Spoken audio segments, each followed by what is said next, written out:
Agora eu passo a palavra ao representante da Câmara dos Deputados, o advogado deputado federal Hugo Leal, que disporá de 15 minutos para a sua sustentação oral. Boa tarde, senhor presidente, ministro Luiz Fux, ministras Rosa Weber, Carmen Lúcia, ministro Fachin, ministro Lewandowski, ministro Barroso, ministro Alexandre Moraes e ministro André. Senhores, é interessante que a matéria aqui colocada me dá uma condição dupla de falar enquanto advogado, inscrito na Ordem dos Advogados do Brasil, do Rio de Janeiro, no ano de 1988, e também como parlamentar, como deputado federal desde 2007. E, por acaso, não mais do que por acaso, relator da medida provisória que deu origem à lei seca. A medida provisória 415, ministro Alexandre Moraes, ela manifestava a proibição da venda de bebidas alcoólicas ao longo das rodovias federais. A medida provisória limitava-se a esse texto. Tanto que era genérico. E passou-se a primeira discussão, se deveria manter a proibição da venda de bebidas alcoólicas nas rodovias federais, se isso era o mais relevante, ou se o mais relevante era buscar aquele motorista que dirigia embriagado, que dirigia sob efeito do álcool. E olha que interessante, nos debates a Câmara entendeu que deveria pelo menos restringir que nas rodovias federais, dentro do perímetro urbano, essa lógica não seria obedecida. E a lei, ao ser apresentada, ao que foi votada, excluiu do seu dispositivo as rodovias federais nos perímetros urbanos. Nós temos aqui BR-020, nós temos no meu estado BR-040, que são rodovias que passam dentro dos municípios. Como é que nós resolveríamos esse conflito? Bom, isso foi resolvido quando tiramos a questão do perímetro urbano. Porém, faltava a essência da lei seca. A essência está na modificação do artigo 65, na punição administrativa. Haviam movimentos que queriam fazer com que essa punição, essa recusa fosse crime. Não, por presunção não. Haja que há o equilíbrio. Então, no debate acalorado que houve lá nos idos de 2008, entendeu-se que a punição administrativa, a modificação do artigo 65, a modificação já havida em 2006 pela Lei 11.275, da questão dos sinais exteriores, já estava incorporado no nosso ordenamento jurídico, e quis o legislador, e por acaso eu estava ali como relator da matéria e autor do projeto de lei de conversão, fazer essas adequações. Por quê? Porque era essencial que as pessoas percebessem esta mudança de comportamento, que o país estava adquirindo um novo conceito na questão da alcoolemia. Simples assim, ministro presidente. A modificação do artigo 65 na questão da punição administrativa é a alma da Lei 11.705. É a fiscalização efetiva na abordagem. Com todo respeito que tenho ao advogado que me antecedeu, doutor Mário Percival, eu quero fazer minhas palavras da doutora Fernanda, que foi precisa na sua avaliação do recurso extraordinário. Não tem nenhum acréscimo a fazer. Mas quero deixar no destaque para as vossas excelências do desdobramento dessa matéria, principalmente na questão da punição administrativa. Olha, e não é uma punição administrativa de imediato, não é uma sanção de imediato, porque ao ser abordado, se houver a recusa, ele é lavrado um auto de notificação, onde é aberto um devido processo legal, um processo administrativo, que ele vai falar, ele vai dar as razões dele, mas ele, de imediatamente, terá que ser substituído por um outro condutor.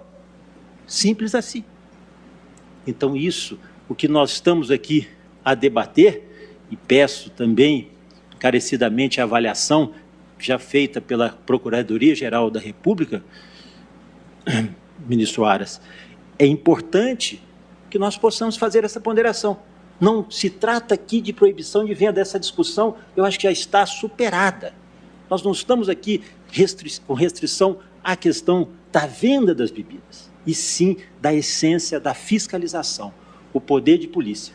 Pois, se nós tirarmos essa recusa e a punição da recusa, é como se nós estivéssemos dizendo que também, quando você for tirar a habilitação e tiver que se proceder no exame, um exame oftalmológico, você fala, não, eu não quero produzir provas que eu sou míope, eu tenho astigmatismo.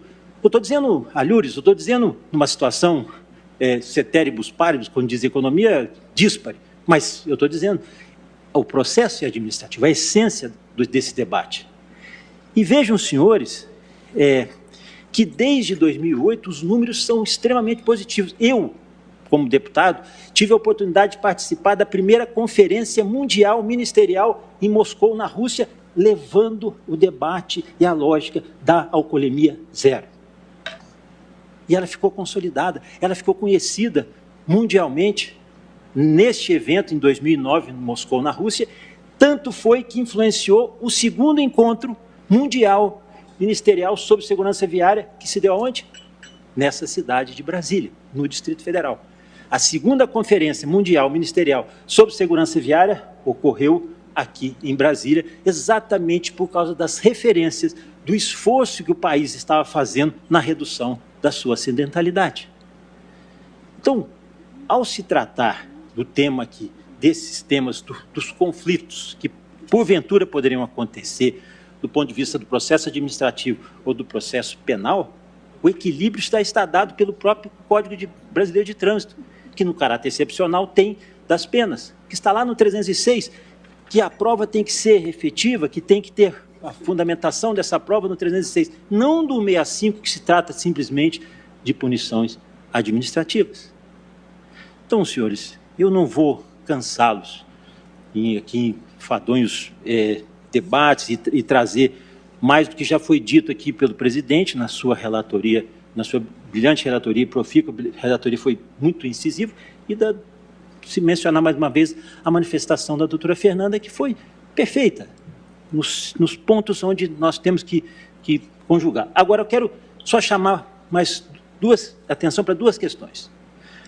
Estados Unidos, Espanha, Portugal, também punem a recusa. Se você é abordado e oferecer, se você recusar, você também vai ter uma punição, porque se recusar e vai embora, não acontecer nada, já era o que era antes de 2008. Eu tive a oportunidade de ser presidente do DETRAN do meu estado por 2 anos e sei muito bem quais eram as consequências. Quem é do Rio de Janeiro sabe as consequências na Barra da Tijuca, em outros locais, como cada um caracteriza os seus estados, dos acidentes. Então, nossa preocupação é essa. Não estamos fora da discussão da esfera no mundo sobre essa questão da alcoolemia. Lembrando que, inclusive, na Espanha, o dispositivo constitucional, o Código de Estradas, ela faz a punição com abertura de instauração de processo penal. Nós não vamos chegar a tanto, que eu acho que isso aí seria um outro debate. Agora, e aqui foi trazido pelo advogado a questão do Pacto de São José da Costa Rica, está lá no seu artigo 8º, que ninguém está obrigado a produzir provas contra si mesmo. É óbvio que se a gente tem que entender a dimensão do Pacto de São José da Costa Rica, onde é que ele foi, quando ele foi apreciado, quando ele foi aprovado, lá em Costa Rica, nos anos de 1969, onde vivíamos alguns processos ditatoriais nas próprias Américas. Não é a mesma lógica que nós teremos que obedecer para um processo desse, do ponto de vista de punição administrativa.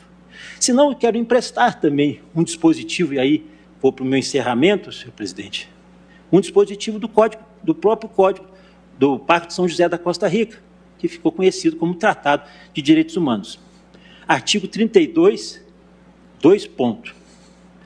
Os direitos de cada pessoa são limitados dos demais direitos pela segurança de todos, pelas justas exigências do bem comum numa sociedade democrática. O que nós estamos tratando aqui? Qual é que prevalece? O direito individual de não produzir provas contra si mesmo ou de dirigir sob efeito de álcool? Sobre o contexto do direito da sociedade? Então, senhores ministros, imaginem que a matéria já esteve mais do que conhecida.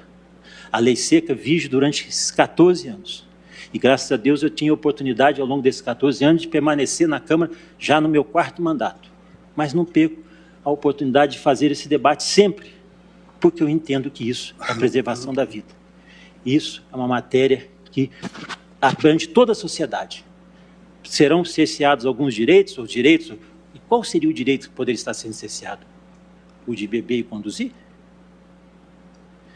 Imagino que isso já está bem esclarecido pelas partes, pelos documentos que estão nos autos, e agradeço imensamente a oportunidade de falar para os senhores. Muito obrigado.